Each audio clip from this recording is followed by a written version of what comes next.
Does your child want to start their composition with a rhythmic pattern? Great! Do they have a favorite bug or rhythmic pattern? What rhythms will match their story best?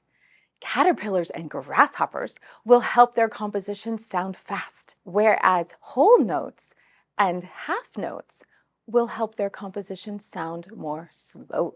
Do you want your composition to feel like watermelon? 1, 2, 3, 4. Or do you want it to feel more like lollipop? 1, 2, 3. If you want it to feel like a watermelon, you're going to need to have 4 beats in each measure.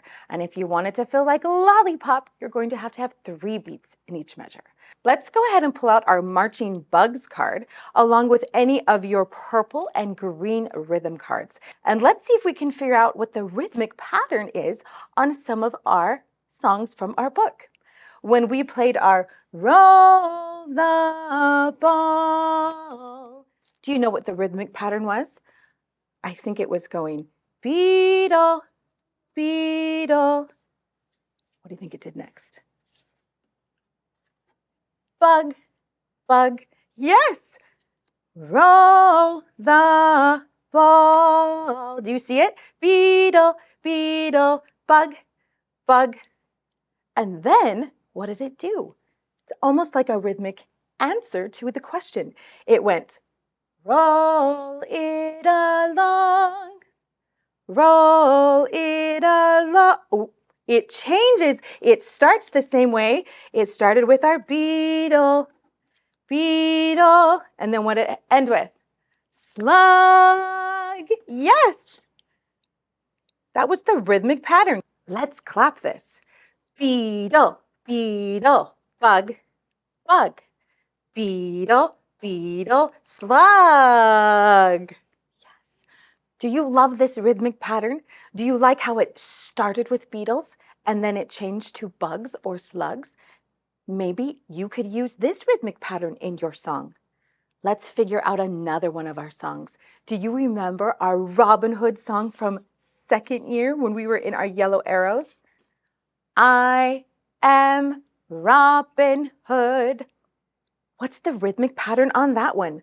On that one, it started with a bug, bug, beetle, and it ended with a bug.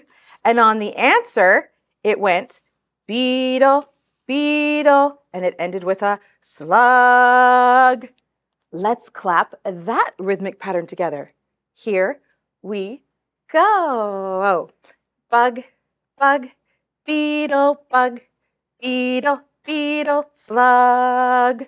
That one didn't start the same way. Maybe your rhythmic pattern could do something like that. I love how they ended with slug at the very end.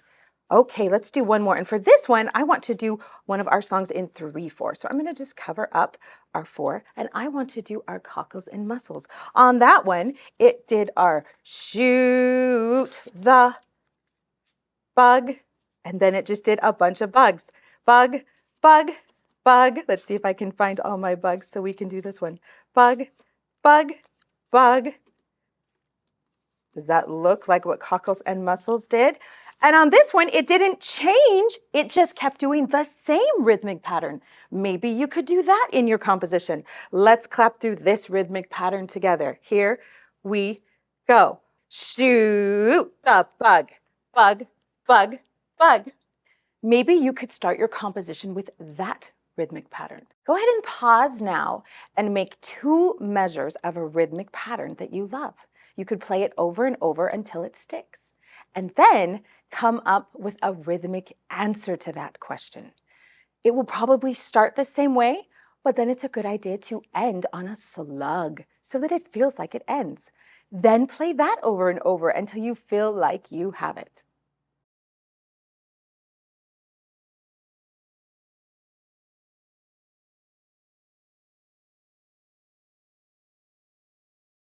Do you have 4 measures? Does it feel like your story? Great! Now the fun starts. We can start adding a melody to that rhythm. You could use chords, you could use steps and skips, whatever you want so that it feels like your story. Remember, your goal is to have at least 4 measures with your rhythm and your melody to show to your teacher.